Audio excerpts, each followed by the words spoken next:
Hey, welcome back. We're the Bourbon Junkies. He's Dan, I'm Sean. Tonight, we talk about the death of direct-to-consumer alcohol. And how sad that is. Yeah, it really is. Roll that intro.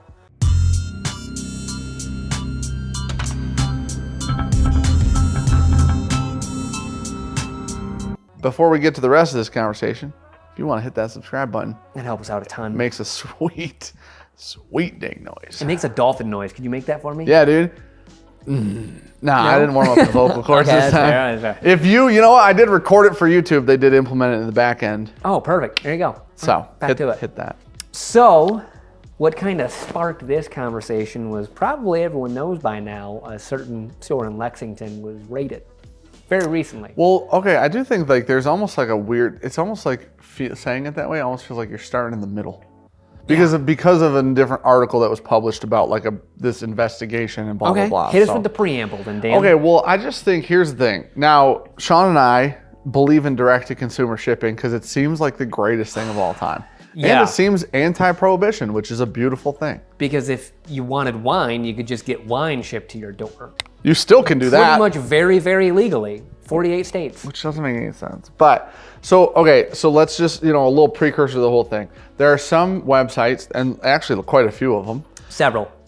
that ship directly to you. So if you want to buy whiskey on the internet because you can't get it at your local shop or whatever reason, maybe there's a limited release or some Or they're brands. a really small distributor or distillery, Yes. and you want one of their releases. So one of the things that Sealbox did a while back was seemingly team up with a bunch of craft distilleries.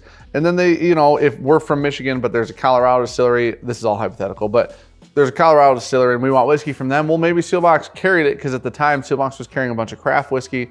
So there's a bunch of websites. There's like Bourbon Outfitters and Sealbox and Shared Pour and Keg and Bottle, and there's Drizzly even ships. Drizzly. There's Cask Cartel. There's literally it's endless. Flaviar, Caskers. I think you could a lot. go on for an eternity and just spit out names. Now, some of them are in DC, some of them are in Florida, some are in New York, some are in California. Now the thing is there's two sets of laws seemingly. There's sets of laws that say you can ship to these states from your state, and then there's another set of laws that say we're willing to receive shipment from these states. Yeah, so you have interstate and intrastate. Yeah, and none of it laws. makes any sense. And these laws exist just because taxes are different. There's a federal regulation over alcohol, and then there's also state level regulation over alcohol. Yeah, and then that's the whole point of the three-tier system, was to protect consumers, and now everything has to run through your three tiers, so you have to hit your distributors, and that's why they don't like direct to consumer, because you're cutting out that second tier. Unfortunately, what happens is in theory, if you were using, and you in theory want to use like FedEx and UPS and whatever to ship things. Yes. The problem sometimes is the alcohol still has to be distributed to a certain state, right? So if you want to do, let's say we worked with a website, I think Keg and Bottle's out of California, maybe. Yeah. Before we move on real quick, let's talk about the sponsor of today's video, little Zbiotics action. Zbiotics is a scientifically engineered probiotic to help you with the byproduct of breaking down alcohol starting in your gut. It's kind of like acetaldehyde. Yeah, Did I nail it? I think you actually did. Good I've for been you. getting good at science stuff. So all you got to do, you drink one of those before If you just shake this up and you drink like an hour or two before you drink alcohol, you drink some of this. it'll change your life. While drinking some of this. Yeah. It's very simple. For real, we use these Every on Tuesday. Tuesdays. We use these when we go on trips. We take these with us. Yep. If people are coming over here to hang out for like the evening, we'll take one of these ahead of time. These, honestly, we tried these before we even agreed to work with Zbiotics just because we didn't know. Hadn't heard of the product before. And we were both blown away by how we felt better and ready for the next morning, like actual. So everyone we've given them to has been super happy with the product. They wake up, they're like, wow, I genuinely feel better in the morning. yeah. It's worth it every dang time. So 100%. You can go subscribe and they'll just auto refill your Additional savings Zbiotics on top. Yeah. If you just want to try them out once, see how you feel, you can go check the link down below. Hit the description, it'll be right there. Auto applies the discount for you. Give them a try. They're great, for real. Seriously. Thanks, Zbiotics, for working with the channel. 100%.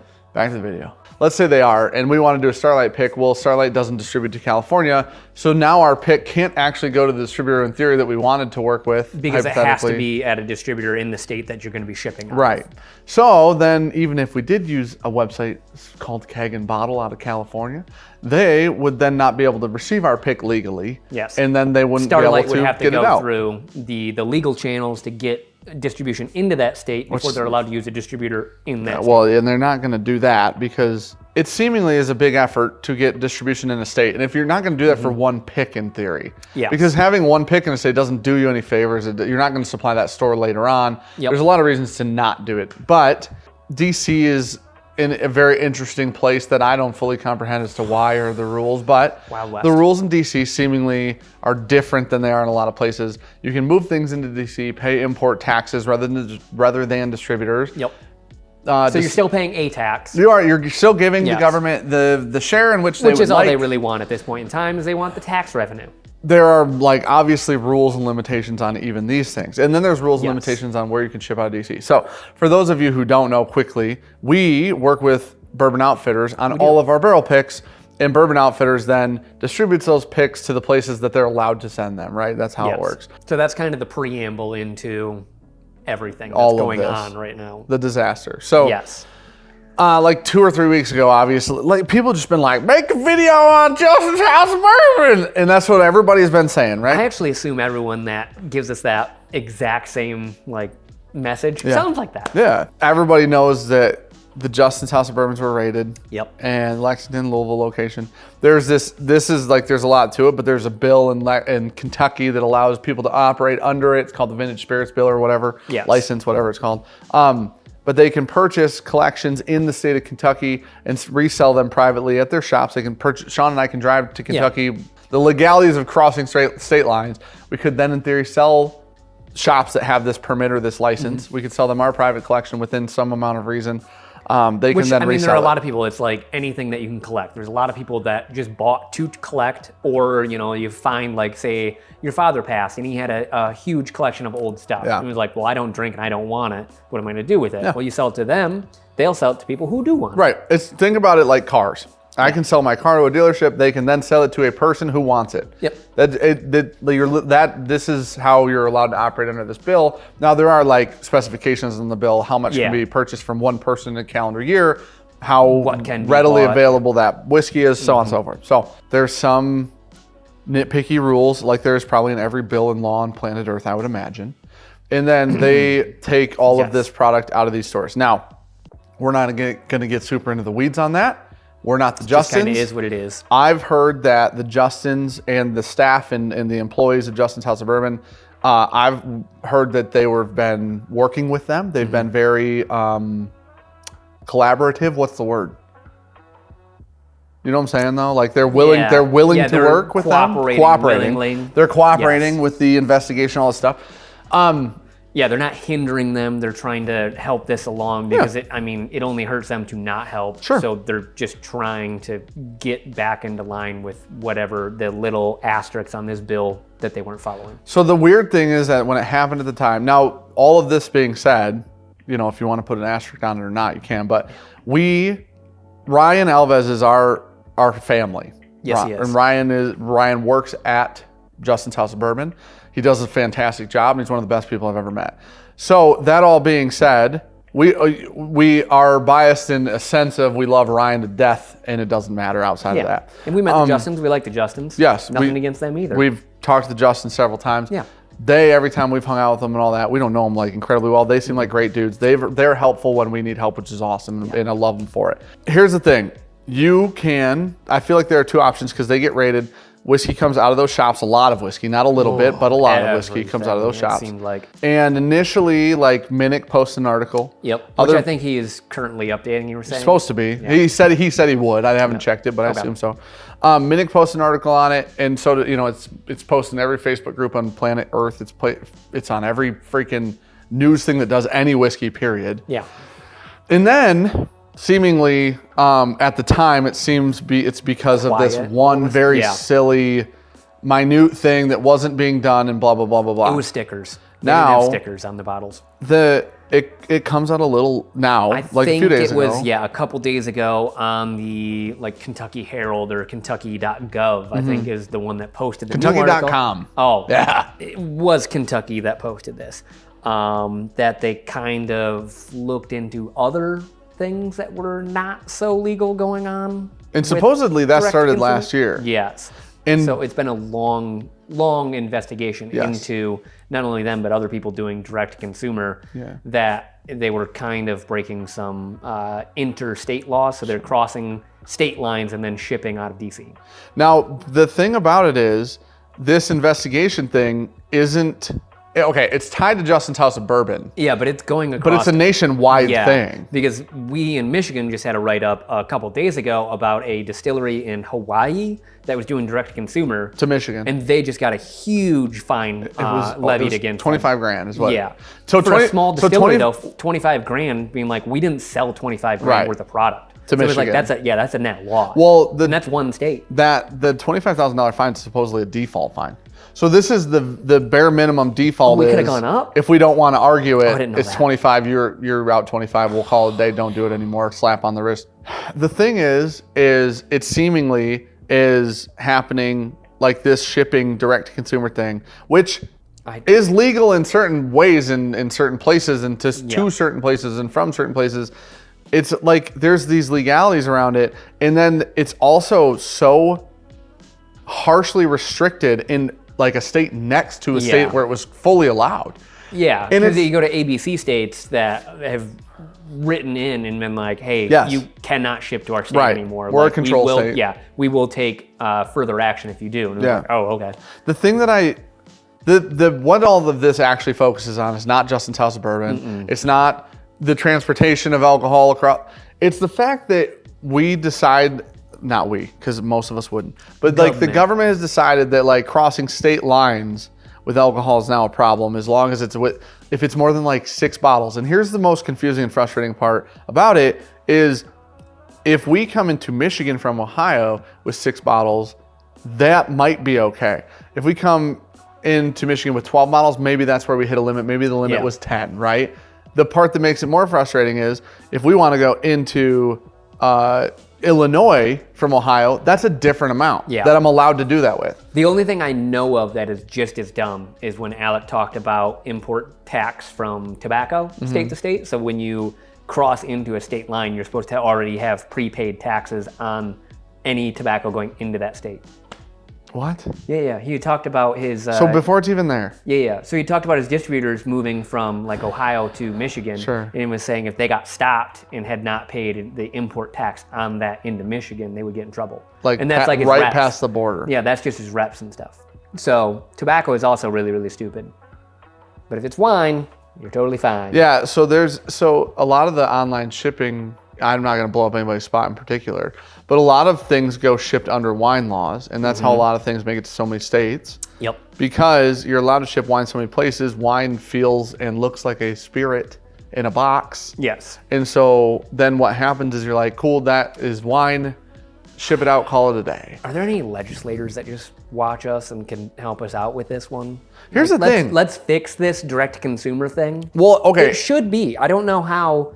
I can get anything, basically anything in the world, shipped to me. Right. Well, this but is not alcohol. Okay. So part of the reasoning in my brain, at least, is that at one point in time, direct-to-consumer was a problem because we don't want kids getting alcohol. That's fair, right? Whatever. And there's a certain like aspect of safety. You want to have like a vetted source sending out alcohol. You just don't want 100%. Joe Schmo's basement. Moonshine, basically. Yes, I get that. But when you're talking about DSPs that have gone through the legal process of setting everything already up with the government, why can't we just ship some stuff out to people? Well, I put a signature on there. Well, this is the thing. We have workarounds. They require ID and signature now. FedEx specifically requires you to have your ID. Yeah. Not a signature. Yeah. They require you to have an ID. Yes. So it's like, it seems like we've overcome the don't give your kids alcohol thing so far. That seems like a pretty easy solution to the problem is where's the ID at? Yeah. Now, I know that does put more responsibility on FedEx drivers or whoever's doing it. It puts more on the delivery company, but they're doing that already. So we've already put the pressure or the responsibility on that person. Yeah. We're willing to take that risk. We've taken the risk. The risk is in place. We're good, right? Mm-hmm. But then on top of that, it's like, well, listen, the taxes are different in the state of Michigan than they are in the state of Washington. Okay, that's like any other tax. So there's crazy. State taxes and like there's income tax. There's all different taxes for all the different states. What does it matter with alcohol? Cars feel like the closest Yeah, but you pay a sales tax based on whatever state you 100% buy you it do, in. right. So what does it matter? No, but that's what I'm saying. Cars feel like something relatively close yep. that you can compare it to, that they allow this to be done with, right? The taxes get My paid last differently. car I literally bought from Wisconsin. Right. They didn't I had a care. car brought to my house from Carvana. Yeah. It was phenomenal. Yeah. It was so Highly beautiful. recommend. They picked the one up. They dropped another one off. I didn't do nothing. I signed 2 pieces of paper. I've done more to get a bottle of alcohol out of the mail guy's car than I have to get my car picked up and deliver whatever. Give everybody the ability to buy a permit. If a liquor store, if a mom and pop liquor store then want to receive alcohol shipments, they can then file for said permit. They can pay the yearly annual fee on the permit. Yep. It increases traffic to their store. The government gets paid taxes. Like, these are not difficult solutions. It's not a huge problem. Charge people $5 or whatever, $2 to hold a bottle for them. So you go to Joe Schmo. We'd go to Ops. Yes. He could get a bottle in for us. We go there. He charges us $2 to hold it. Yeah, sure. And then, like you just said, it's bringing all these people. So if Stimulates local economy. Yeah. If you're Government into gets whiskey, taxes. you're going to go in there. You're going to start talking to the store owner more. Yeah. You're going to be like, oh, hey, I see you're into whiskey. I've got this on the shelf. You don't have to order it online. I have it. Yeah. And it's like, it's a win-win-win. It is, and the happen. giant distilleries still need, Sean and I have talked about this, the giant distilleries still need distributors. Yeah, because Jack they Daniel's- warehouse and manage all their inventory, basically. Yeah, well, they sold like 15 million bottles of Jack Daniels. Yeah. They're not going to be like, you know what? We don't need distribution. Yeah, and it would force the distributors to compete with one another when it comes to cost and delivery rate and how these things actually go in credit. Like, and I know like legislature, I'm sure is like the craziest thing to overhaul, and I'm sure it's a nightmare and blah, blah, blah, blah. That also happens to be thousands of people's jobs. I don't know what to tell you. Like, it'd be like being like, well, sometimes, you know, servers are really hard to set up. And you're like, right, that's why we have server people. Yeah. That's why we paid those people to do the... To fix the problem. You're getting paid. Do your job. Do the job, man. That's why I said we need some dumbest thing. legislators to follow us, watch us, fix this problem. And I know like we're all just making it sound hyper easy. Yeah. But the solutions aren't hard to come up with. Like, Yeah, this is the enacting thing. them is Yes. gonna be the hard part, but- and it's just like, dude, it's not like a solutionless problem. There are solutions to the problem. It's like an execution of the But there are solution. also like more distilleries now than there Ever, yeah. has been. And probably, I don't know, I wouldn't say ever will be, but like it's going to grow for a Mm-hmm. while. But it's like how popularized it is to now have a whiskey label and stuff like that. Insane. We should be focusing on issues like this because of how popularized it is. Well, and it can everybody can get their money. Everybody can get paid and everybody can be happy and everybody... I mean, it actually seems easier for the government to get their taxes that way because then it's like, all right, you're going to sell And not more. monitor it constantly, too. Because I don't have to worry about distribution or whatever. It was like, all right, cool. I don't have to be in that state to sell that state. I just have to be able to ship there. Yeah. All right, cool. Tax it on the way. So I don't know. We don't know all the information about the Justin stuff to bring it back to that. Yeah. The article that I read, it basically comes down to seemingly a transportation problem. Yep. And if that article's correct, I'm just hypothetically saying, if the case report said, basically Because said, they went from this state to that state. it's like, so the crossing, so what we're doing is like everybody that wants to like jump on a bandwagon and say they're terrible people and they've done these things and can you believe all these illegal operations? Here's the thing. You've most likely done something you weren't supposed to do, and maybe it's not a huge deal, but you've probably accidentally done something you're not supposed to do. Well, I was going to say you should watch Fight Club, where they talk about lawsuits against like car companies and whatnot. Sure. They won't fix a known problem until it costs them enough money. Yes, Okay. right. You want to talk about actually like a problem that exists in today's age? Right. All right. Right. And it's All like, they're trying to do is give people alcohol. well, and if it comes down to if the issue becomes crossing state lines is the actual problem, how is that a problem? Yeah. And your answer cannot be and is not allowed to be Taxes. yes, it's not. That's it. It's not allowed to be that It is because it's not that for anything else, which is the problem. Yeah. So it's not allowed to be that for this anymore. Like we had prohibition, we did the thing, people hated that. Yeah. They stopped the prohibition bullshit and here we are, but like there's still like Michigan's a control state, Virginia's a control state, North Carolina, Ohio, there's so many control states. Yeah. Either deal with it federally or just all the states need to get on one page, which I know that will never happen either. It's just such a silly thing to be even like discussing, I feel like. It's 2023 and we can't like, hey man, do you mind if I just mail you this like bottle I think is really cool with a signature from a permitted or licensed place? DSP, yeah. Like, Yeah. if I work with the store and the store has an FFL, I even can that, do yeah. that. Like,